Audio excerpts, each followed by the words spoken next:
Nexus Gaming series. Actually, you know what? Let's do the intro. Why not?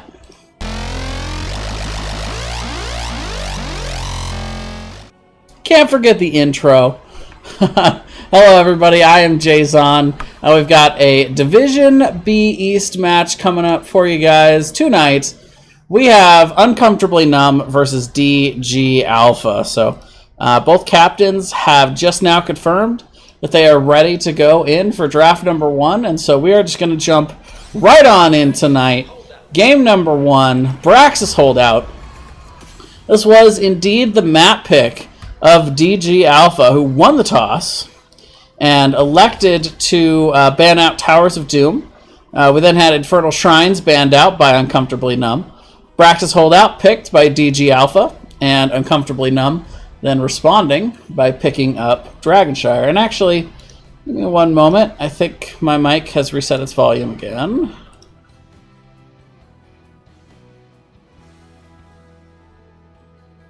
Yes, indeed. My apologies. That should be a lot better on the volume. But welcome, everybody, once again. I'll need to figure out what application is doing that to me. But nevertheless, we are heading in here to the draft. Uncomfortably Numb, first pick, first ban. Braxis Holdout, a map where it's all about sustain, really. You want sustain healing to be able to stay in lane and contest these beacon points. You want sustained damage to be able to pressure the enemy team off of these points as much as possible, along with good wave clear to be able to constantly keep the lanes pushed out and combat enemy Zerg waves. And finally, you want tanks that can sustain on the shrine, or on the shrines on Dragonshire in game number 2, much like here on the beacon points on Braxis Holdout, to be able to really hold on those points and prevent yourself from being pushed off. So Garrosh going to be the first ban out.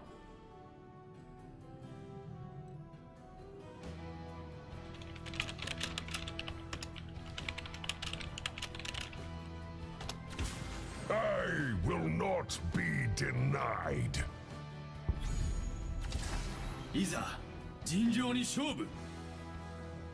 And so right away, Gul'dan picked up for Uncomfortably Numb, the Genji in response.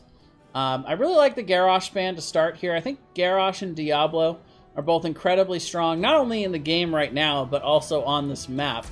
And I'm surprised he's made it so far down through. Johanna is a pretty standard pick on this map, though. Very sustainy. The blinds can be difficult to deal with if your team has a lot of auto attack sustained damage. But right now, Uncomfortably Numb started off here with Gul'dan. So right away, they are looking for more of that wave clear potential, but also have the good sustained damage to constantly keep that pressure up. Genji, on the other hand, he's kind of a different beast on this map. First of all, kind of a pseudo-global with his ability to jump over and dash through the walls, so can quickly rotate from one beacon to another to constantly keep that pressure, almost as if he had an actual global ability.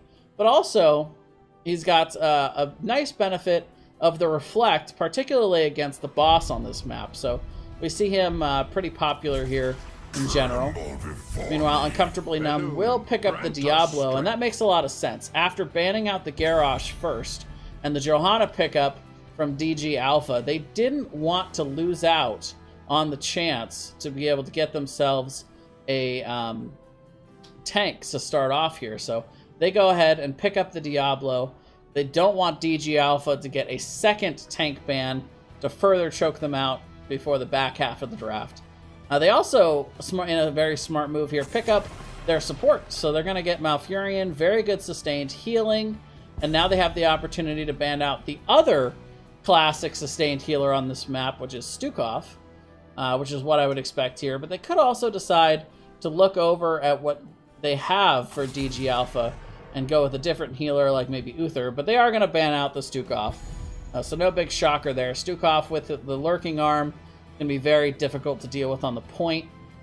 You almost wonder if the Genji was a little bit high in terms of priority. But it doesn't necessarily have to be that way.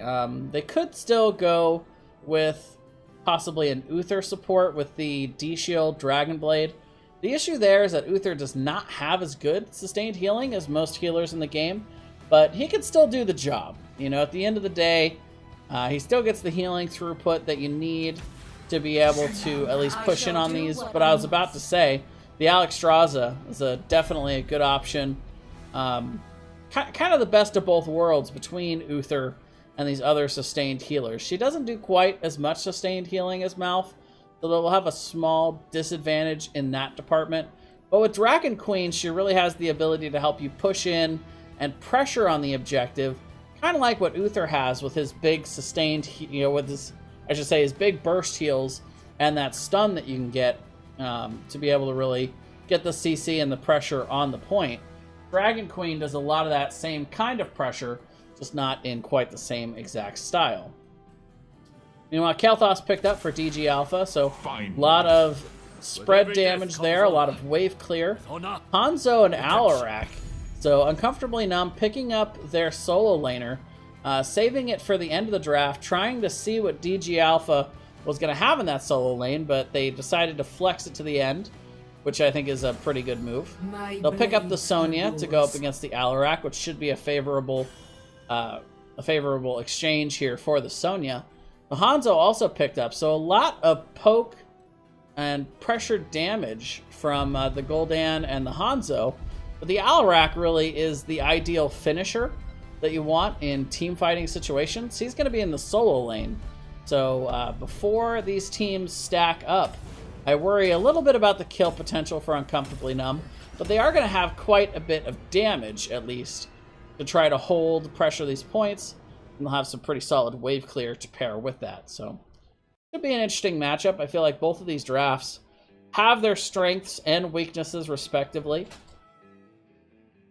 I think one thing that we can't talk about enough, since we probably won't have eyes on it too often in-game, is the solo lane matchup, in which we right now are going to end up seeing the Sonya versus the Alarak be the most likely pairing in that solo lane. And I think that definitely goes over to Sonya. Alarak does have some sustain, but it's not nearly as much as Sonya has. Plus, DG Alpha has the Genji that they can constantly rotate up to pressure the Alarak, so we'll have to see if Uncomfortably Numb wants to go with a non-standard rotation here. Maybe move away from the 4-1 rotation that we normally see. So at the end of the day, they're going to have to do something if they want this top beacon pressure and try to get this map objective. But either way, we are loading in here to game number 1. Braxis holdout on the left. It is going to be Uncomfortably Numb. We're going to have Famous on the Diablo. Pilot of Earth is going to be on the Malfurion. Mr. Monkey Man is going to be on the Hanzo. Novus is going to be on the Gul'dan. And the Spectre is going to be on Alarak. On the right, we've got DG Alpha. We're going to have Digi on the Sonya. We're going to have Archaic is going to be on the Genji. We're going to have Doomslice on the Kael'thas. Ridley is going to be on Alexstrasza. And Goat is going to be on the Johanna. It does look like right now the 4-1 rotation is going to be the choice for the side of Uncomfortably Numb, but the Spectre is waiting. He's waiting. He knows that the Genji rotation is likely. We can see that already. He's prepared for it and playing pretty safe here. Waiting for that engage potential. Does try to get the combo and hits the combo on Digi, but just barely escapes as Archaic comes in, gets some nice damage, but also took a lot of damage in return up here. So we'll have to try and keep our eyes on that matchup. I kind of expected it to be the other way around, but for right now, the wave clear potential in from Kael'thas is enough that they don't feel the need to put 4 in the bottom right away. But either way, you don't really see too much super important action. Oh, but Doomslice actually getting taken down just as I say that.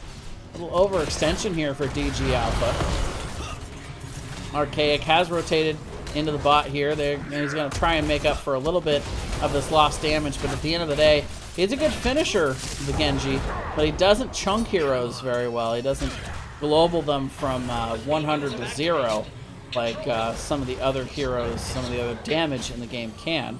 His specialty does pair well with the Kael'thas. The Kael'thas, of course, can do a lot of spread damage, can do a lot of chunk damage, and then Genji can look to try and dive in to finish low targets.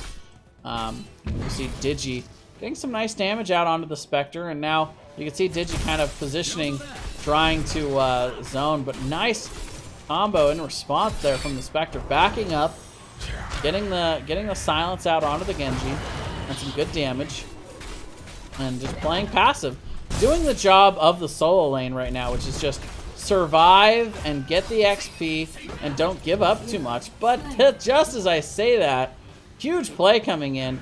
Archaic knew that he had those minions on the wall, so didn't have to worry about taking the damage. Gets those auto attack shurikens over the wall, and that's going to be the first kill of the game for DG Alpha.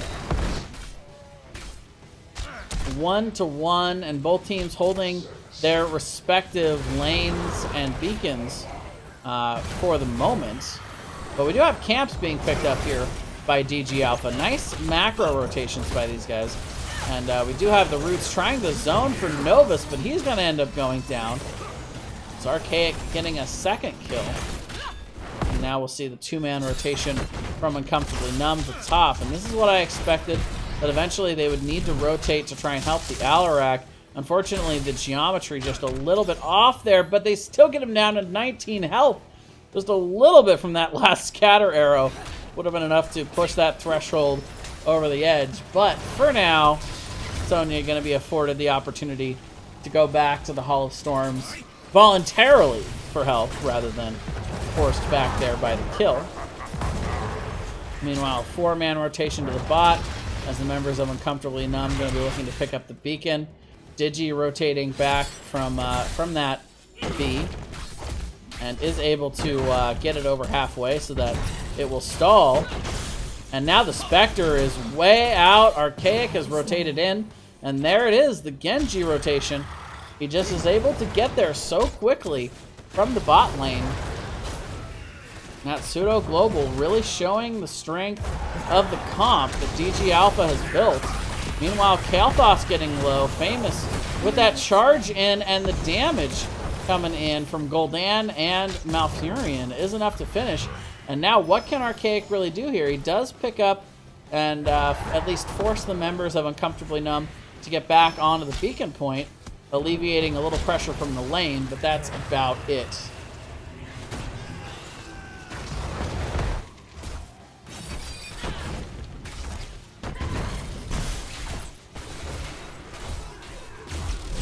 Meanwhile, Digi getting a little bit low here. But so is the Spectre. Now, I like this call from Uncomfortably Numb. They're not really too worried about the camps early.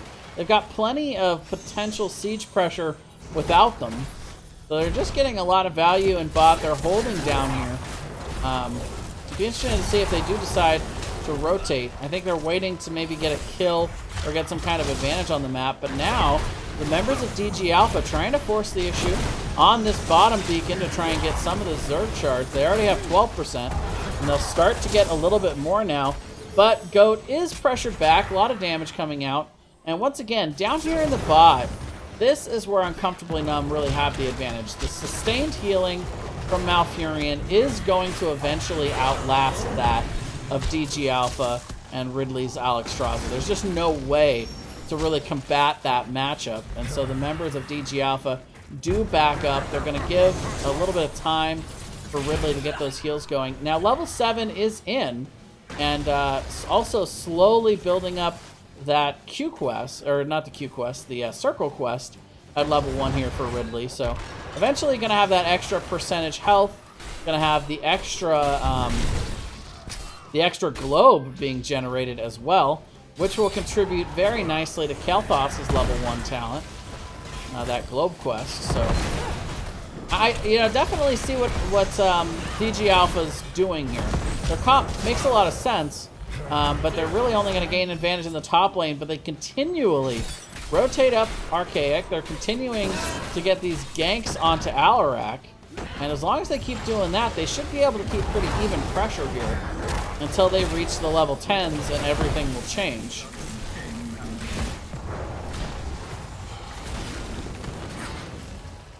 I don't really think there's a huge swing in momentum or power level one way or the other for level 10s. It's going to be all about how these teams perform with their respective heroics. Meanwhile, Archaic does get overpowered by Famous, but for right now, once again, DG Alpha able to pressure in the bot as Hanzo is not down here at the moment. Oh, but the toss and the stun onto Doom Slice, getting so low, but not quite able to find the kill, are the members of Uncomfortably Numb. Also, level 10 is now in, and the fort has fallen in top.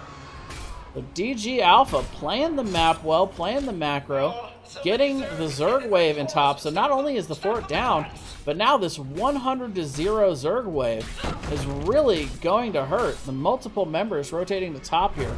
Uncomfortably Numb needing to dedicate a lot of resources to clearing this out, because this Zerg wave is marching directly onto the keep front wall at this point. Now granted, they do have a lot of wave clear.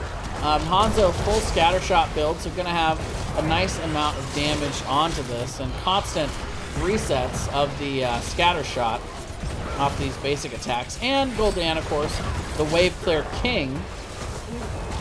But Alarak falling in the bot lane once again. Rough game so far for Alarak. Gul'dan also going to end up falling on the bot lane. So right now, DG Alpha getting dividends everywhere. They get a good amount of damage onto this front wall. But I will say this, the Zerg wave got cleared out pretty well there. They didn't really even get a tower on that top keep front wall. So not a lot of advantage gained in terms of the siege. But a nice amount of XP gain, especially from that pick on bot. Now Goat is just free pushing and getting some value on this bot front wall. And, you know, you would say gotta be careful, but it's Johanna, so you don't really mind too much. Then Spectre's gotta be careful here.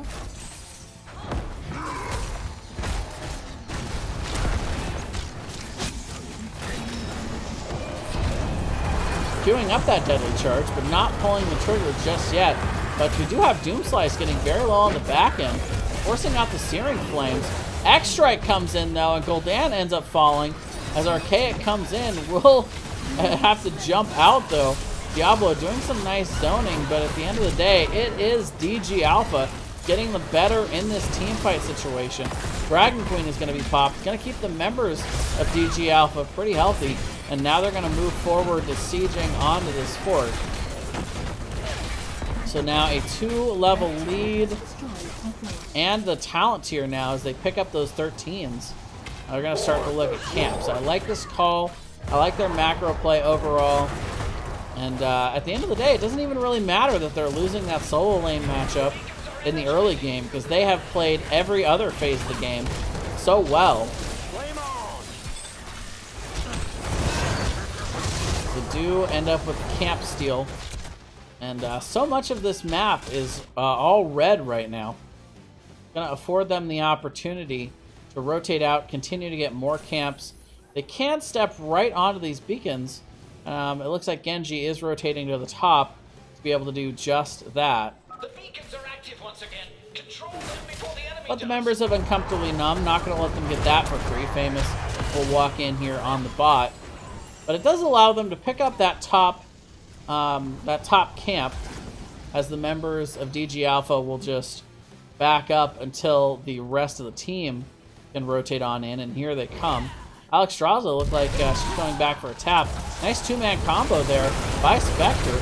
And the arrow comes out. Genji ends up falling, even burning the Twilight Dream, but now the hyper carry Genji that we've been seeing all game goes down, and suddenly DG Alpha falls to pieces. And actually, it looks like that may be a DC. Either that, or Uncomfortably Numb killed him so hard they actually killed his internet connection. I'm not really sure. But at the end of the day, we do have a couple seconds here before we get possibly a Genji back, so we're just going to go ahead and pause here for the DC. I'll get that all cleared up.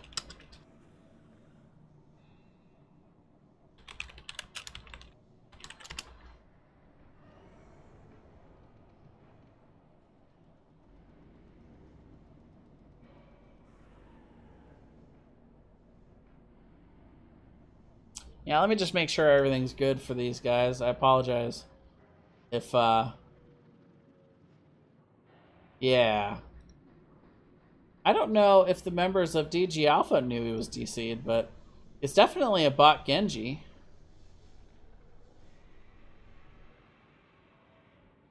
I made sure to take a look and make sure there wasn't anything big going on the map at the time of the pause. I didn't want to interrupt anybody's,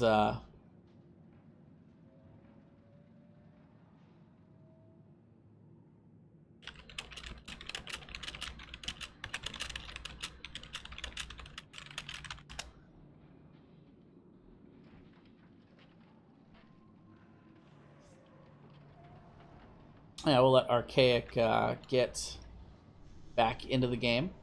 But right now, you know, things looking pretty good overall for DG Alpha, but that was a pretty good team fight for Uncomfortably Numb.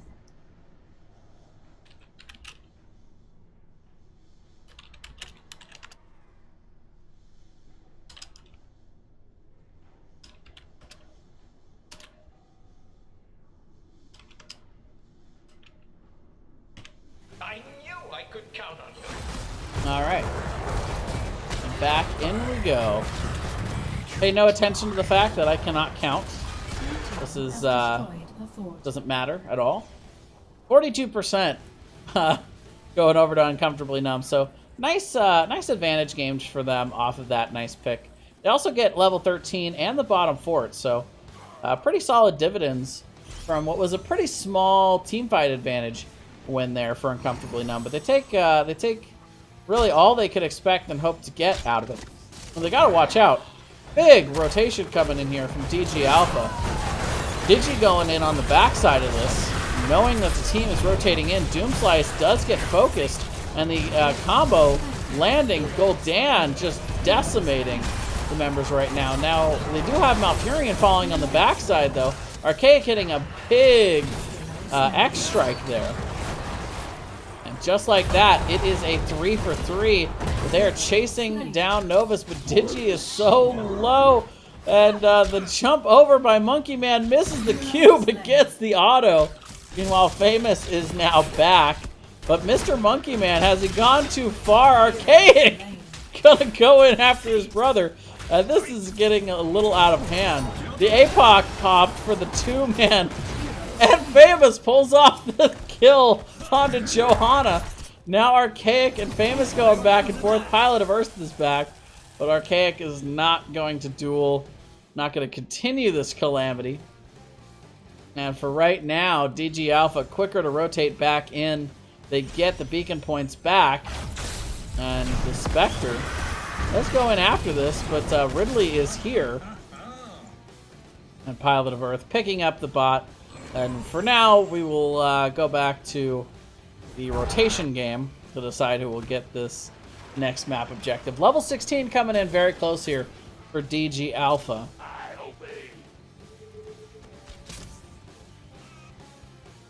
And they do end up picking up the beacon here on bot, so even without the level 16, they'll get it soon through Trickle.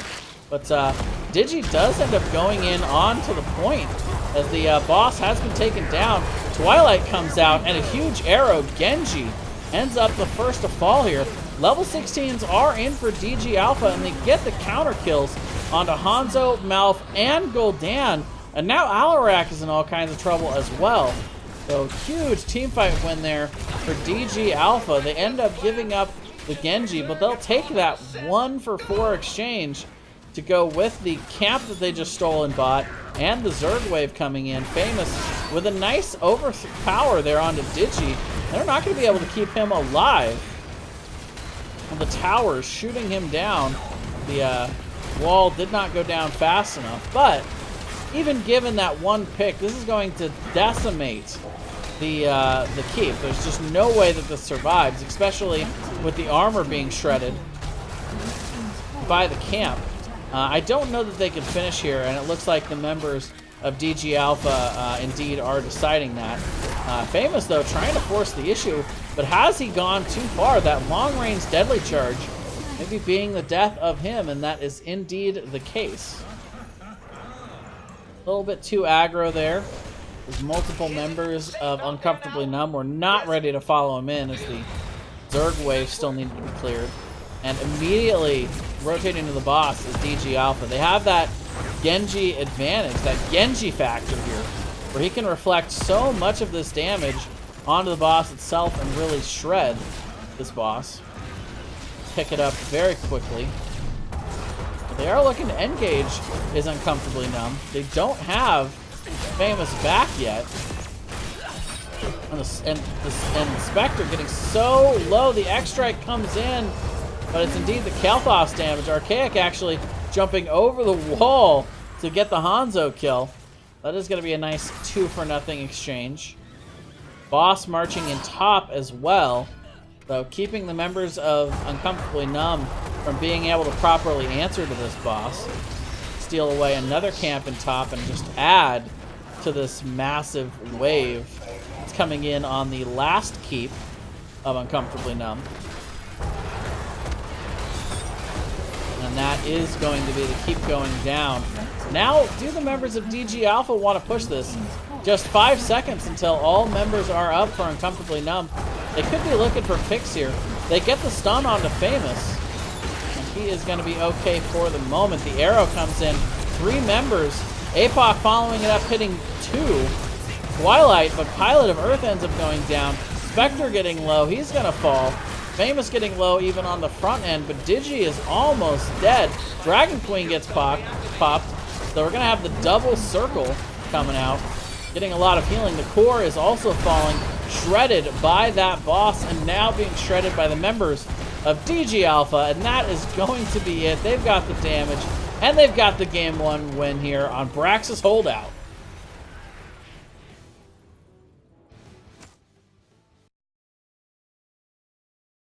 Solid match coming out from DG Alpha. It was clear that they had a plan here for Brax's Holdout.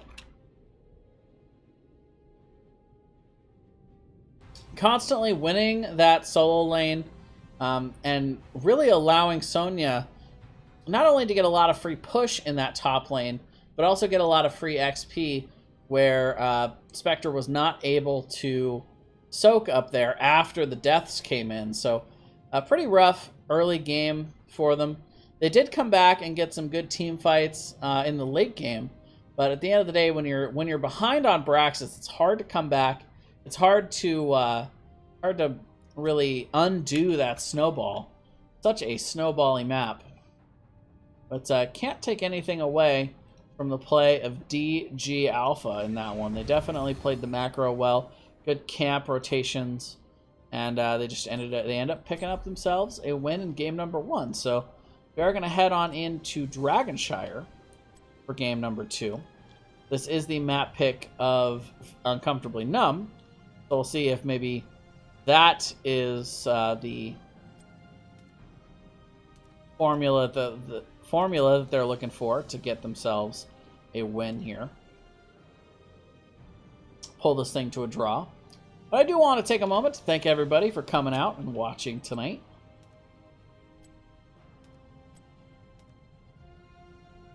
Much appreciated, as always, having you guys hanging out with me. These teams on into lobby, and we will be right on into game number 2.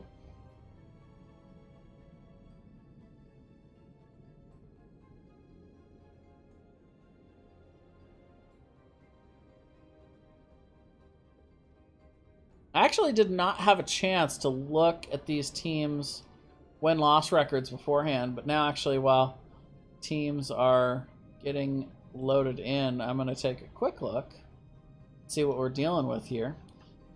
Number 2 versus number 3, so this is a huge Huge matchup. I did not realize. So Uncomfortably Numb, currently second place with 18 points in the division, which is still a fair amount behind number 1 Totem Annihilation at 24 points. They are 8-0-1 on the season, Totem Annihilation. But meanwhile, we got Uncomfortably Numb, who's 5-3-0, and DG Alpha, who is 5-2-1. So very close.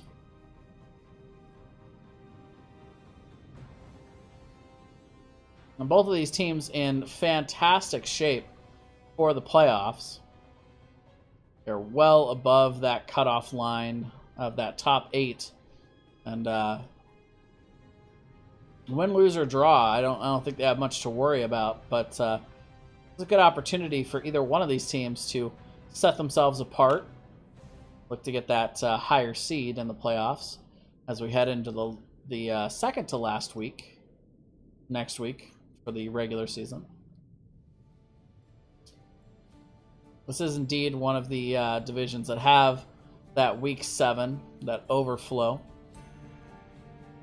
All right. Looks like we got everybody into the lobby.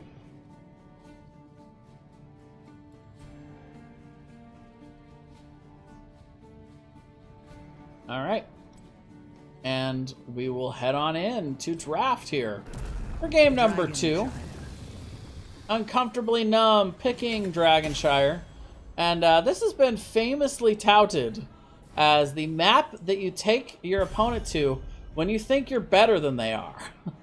I really like that. I really like that concept. And it makes sense here for Dragonshire, because what you need to win this map is strong macro rotations, good camp priorities, good map objective priorities, and good team fighting abilities. You really need to have it all. Wave clear, of course, is an important factor like any map, but really, it's the plan. It's the strategy that really comes out and dominates on Dragonshire. Or, in some cases, it's the dodging in draft that comes out in Dragonshire.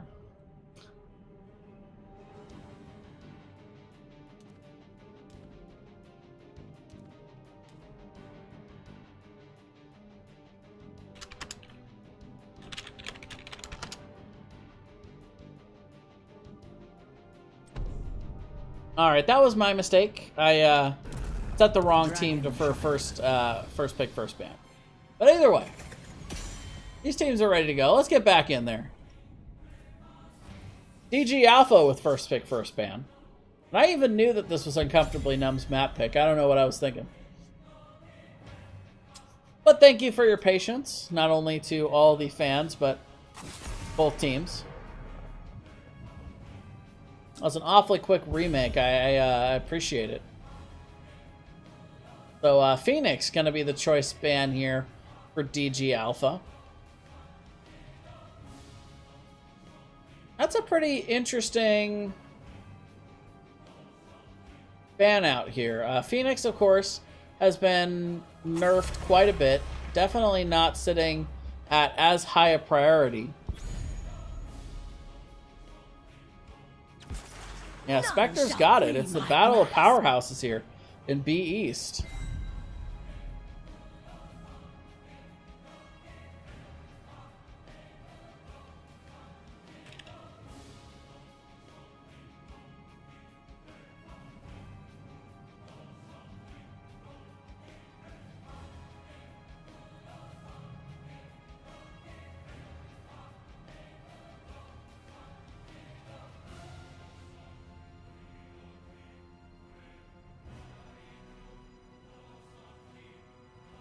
So Maiev, the first pick.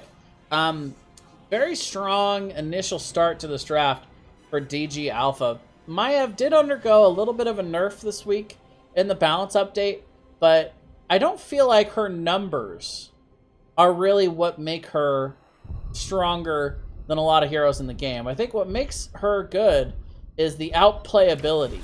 The ability to punish heroes that are even just a little bit out of position. If you think of Garrosh before his rework, where the Q would still drag people in and then you could toss them over, Garrosh was incredibly good at punishing people for even mediocre positioning. Like, you had to position incredibly well against a Garrosh. Nowadays, he's still good at punishing really bad positioning, but you know, it's not as severe. Maiev can still do that with Tether. She can go in, she can get the good dive, and then just massive outplays. And Spectre, thank you very much for the follow, my friend. Welcome. Hope you're enjoying the matches tonight, let alone the stream.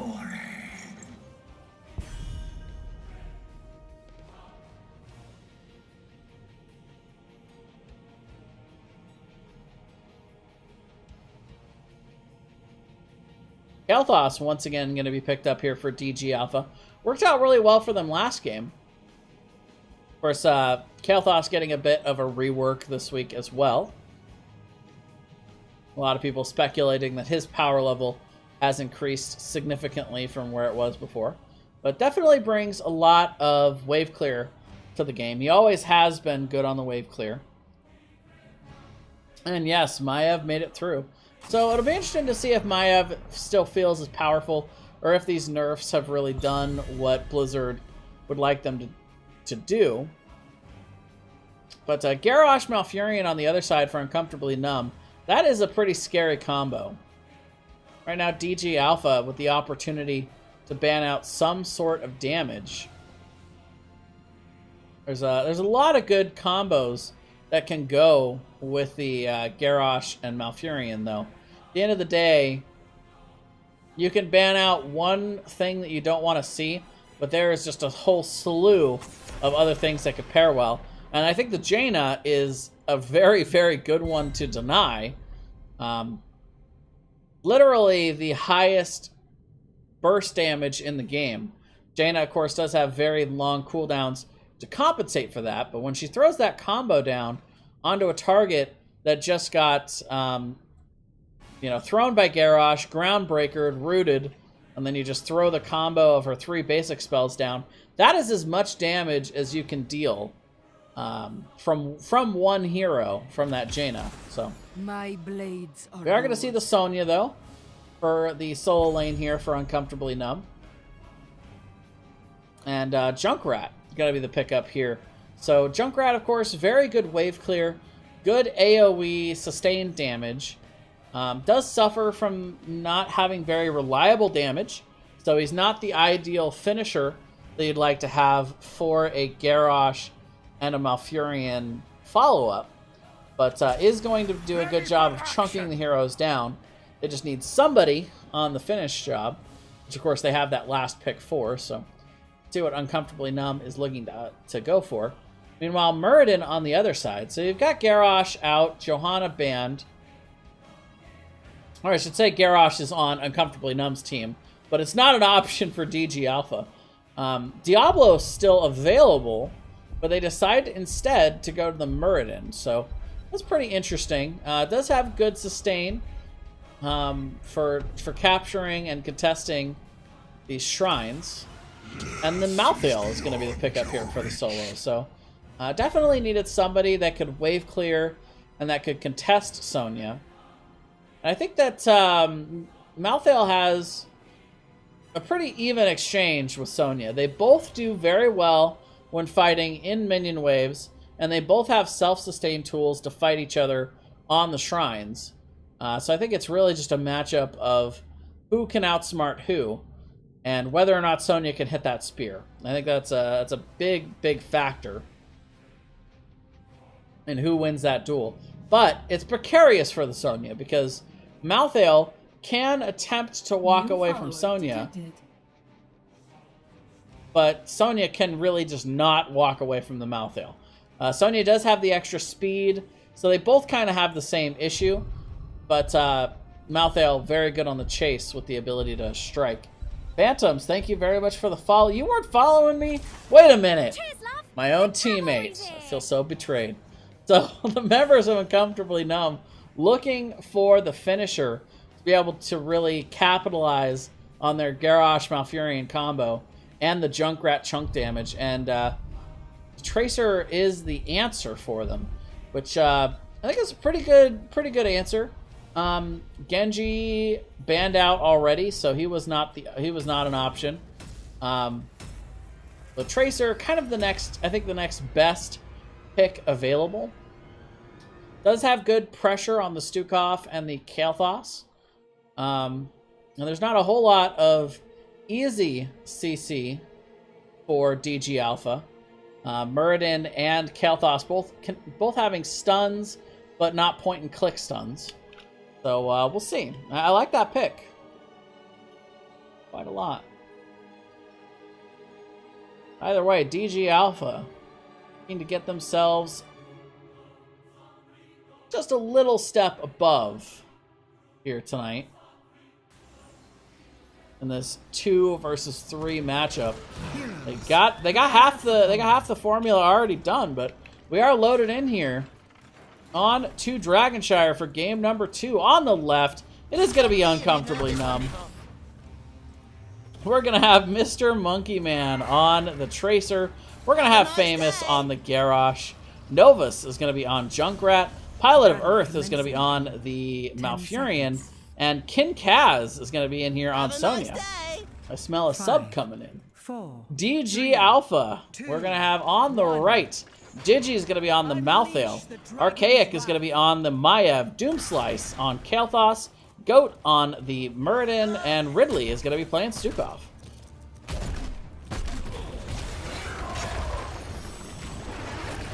Right away, we'll see both teams heading on in to the 5v5 in the mid, and then immediately sending their solo lanes out. But Psych, Digi is back, and no, now he's going to top. All right.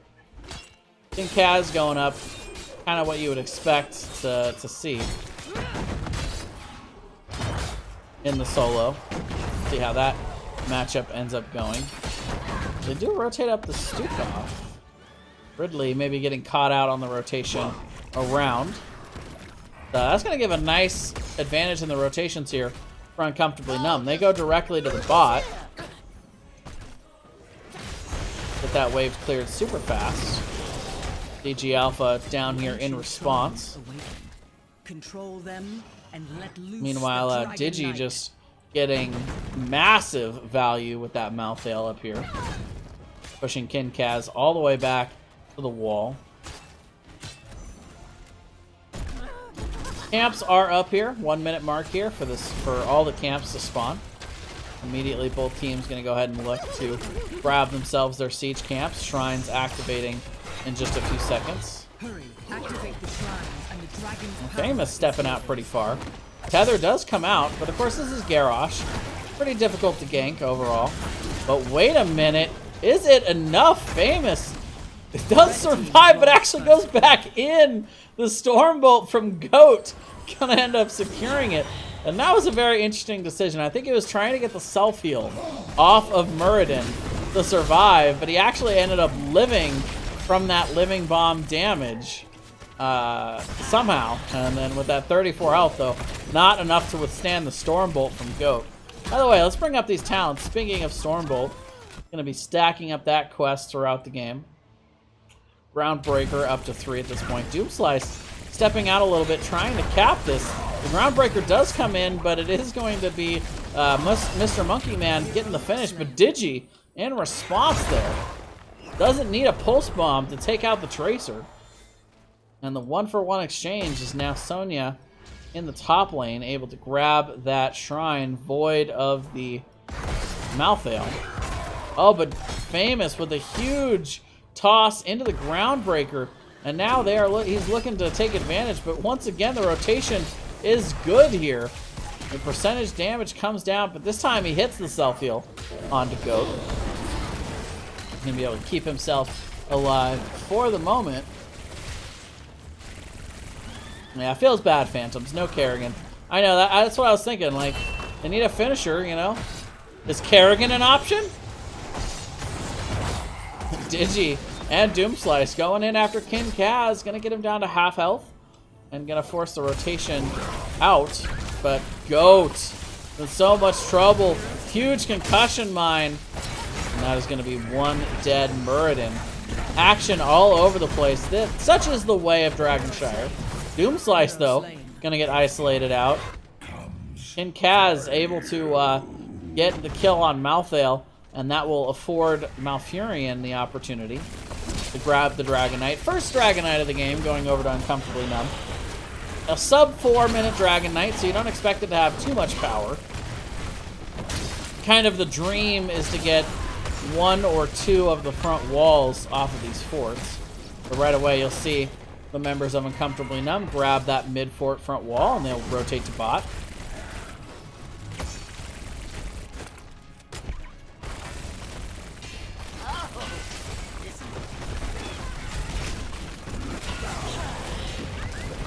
A little over a level lead here for Uncomfortably Numb.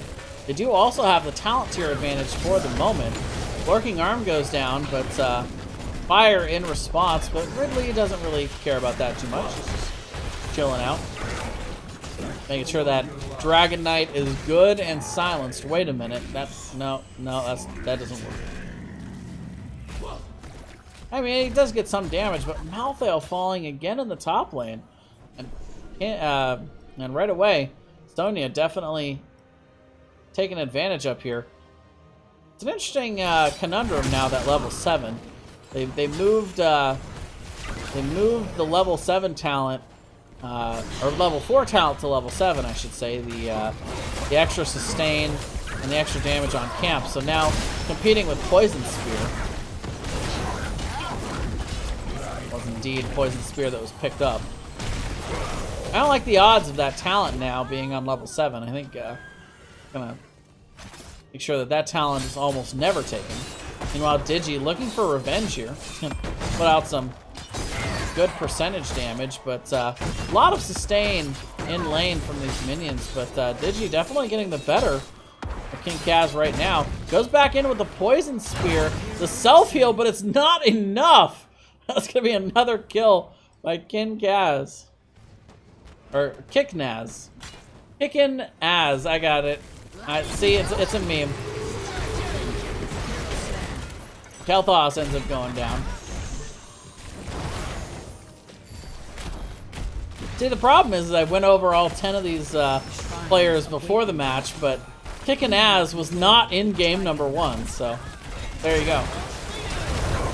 We do see the concussion mine, though, and Goat is going to end up going down. Huge mine from Novus. Digi, meanwhile, trying to get at least a little bit of pressure onto Tracer. The recall is good. And the bottom fort is falling here. Blue team has destroyed. The dragon awaits, heroes. Free him and destroy your enemy.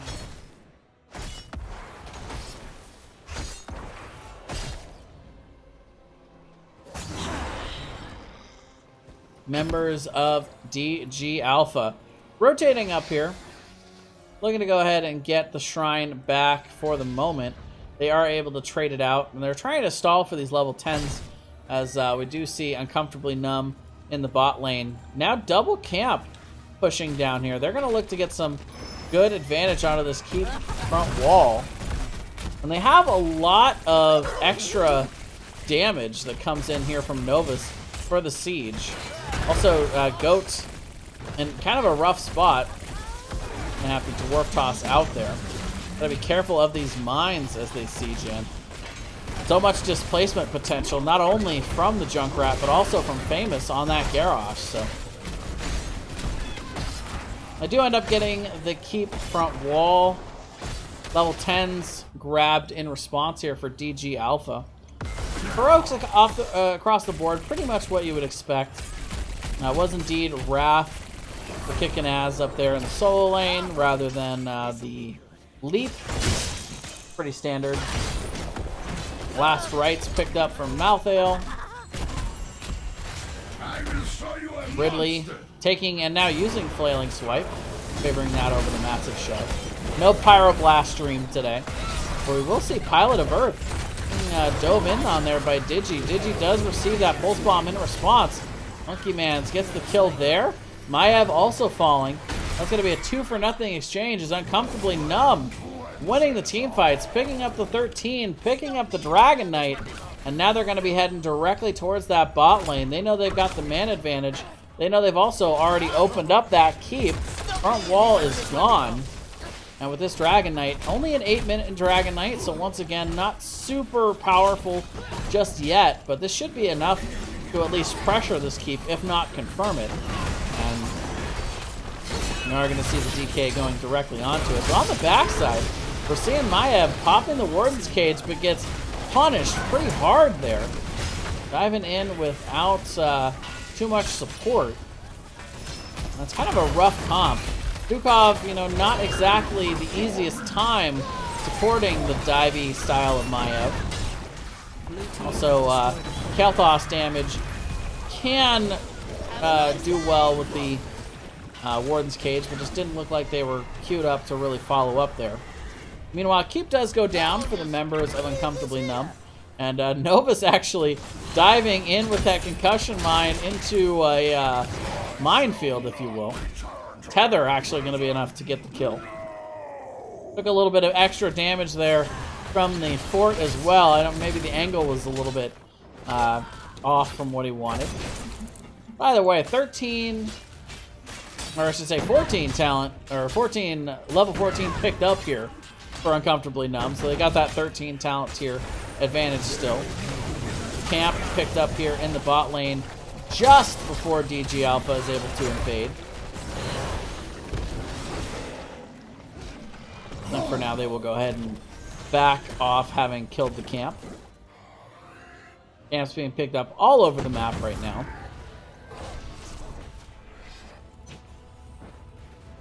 Right now for DG Alpha, it's really just all about getting that 13. If they could try and get 13 and try and force a fight, that's going to be their best opportunity to try to come back in this one. But it's not going to be long before the members of Uncomfortably Numb have that level 16 talent tier. And now that bottom lane has been opened up. The keep is down, and if at any time Uncomfortably Numb decisively wins a team fight, this game is over. And you can see them walking into the bot here.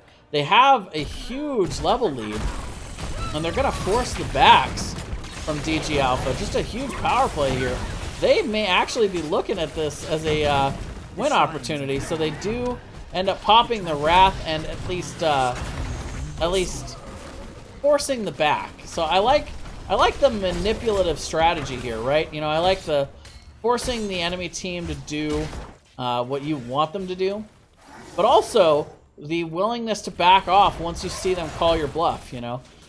Totally a bluff here from Uncomfortably Numb. They knew they couldn't end the game, but they were looking to manipulate the rotation of DG Alpha. They were looking to force them to maybe try to make a mistake, because if they get a couple of picks there off of that rotation, the game's over. But speaking of which, huge team fight here in the bot lane.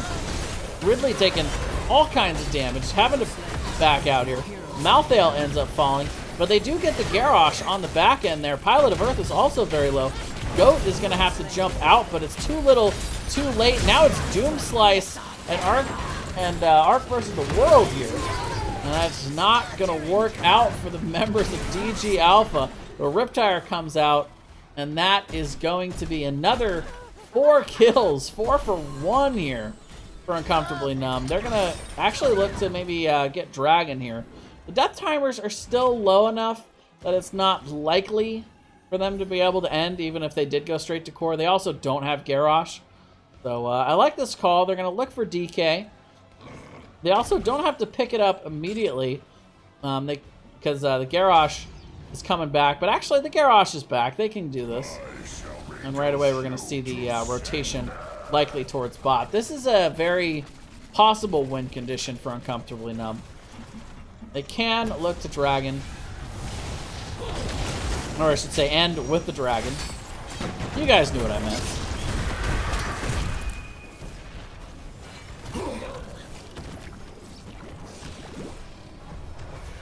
A little passive play here for Uncomfortably Numb. Not wanting to go directly into all 5 members. I can respect that. They've got a lot of time on this DK still. 45 seconds. Don't want to waste too much of health. They're going to look to maybe cap this mid-fort. Blue team has destroyed a fort. And actually, they're going to go ahead and pressure the mid-keep. So, not looking to end the game here. It is pretty risky, I will admit, especially with your main siege damage dealer of Junkrat in the Dragon Knight. So, you are missing a fair amount of your siege. You'll see Archaic trying to pull in a couple members, but only finding the tether onto the DK. Meanwhile, level 16 is coming in soon for DG Alpha. But they don't quite have it yet. They want to be a little bit careful here. The Warden's Cage comes out, though. They are looking to full-on force, but nice Twilight in response. The Ice Block to follow to keep Pilot of Earth safe there. And nice blow up there onto the Malthael. Doomslice also being pressured. That's going to be a nice 2-for-0 exchange. DG Alpha maybe extending out a little bit too far without those level 16s. It tried to force. Uncomfortably Numb did a nice job making them pay. Now they're going to take their prize and rotating around and taking these camps. And Famous making the call. You can see the aggressive rotation. The entire team responding. And they are jumping in here. The steal and the macro coming in from Uncomfortably Numb. They know that they are riding high on this level 16 talent here. 2 members still coming back from being dead there. And the map was theirs to run. And now they're going to look to run all over this mid-keep. They've got a couple of minions still tanking this thing with another wave coming in. So they've definitely got the ability to take out the keep, but can they stay here? Are not going to stay.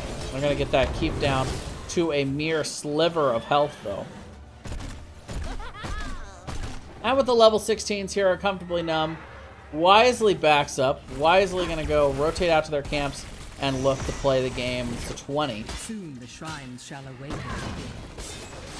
Shrines are going to be coming up, though, so there could be a small window of time here for DG Alpha to try to force. I think that would be the right call for them at the moment.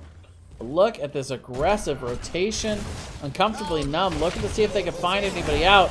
What they're actually going to end up finding is all of the members of DG Alpha and Novus. I too like to live life dangerously, my friend, but maybe not that dangerously. And we'll throw in some grenades, and that is going to be it for that mid-keep. Meanwhile, Camp is pushing in top for Uncomfortably Numb. Dragon, the shrines, I should say, are up, so Dragon can be looked at here as a possible objective, but right now, Uncomfortably Numb is not in a huge hurry to try and force a fight against DG Alpha or try and force this map objective. They're going to get camps, they're going to pick up their level 20, and there it is, and now they can look to fight.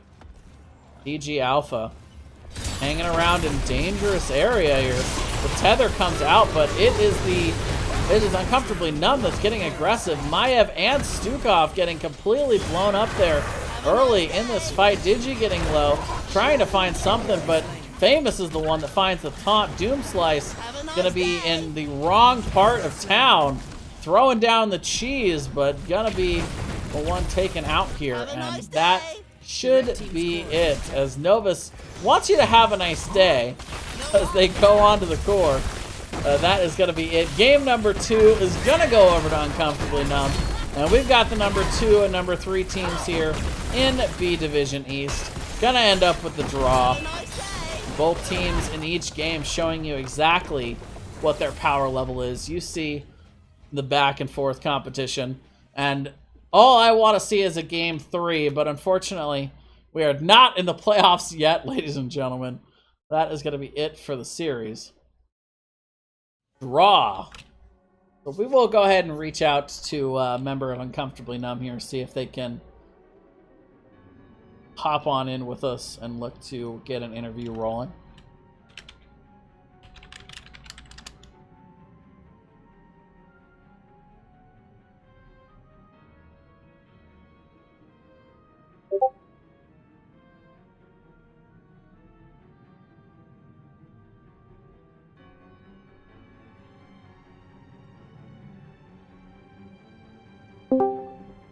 And I am indeed joined by Team Captain Famous, Uncomfortably Numb.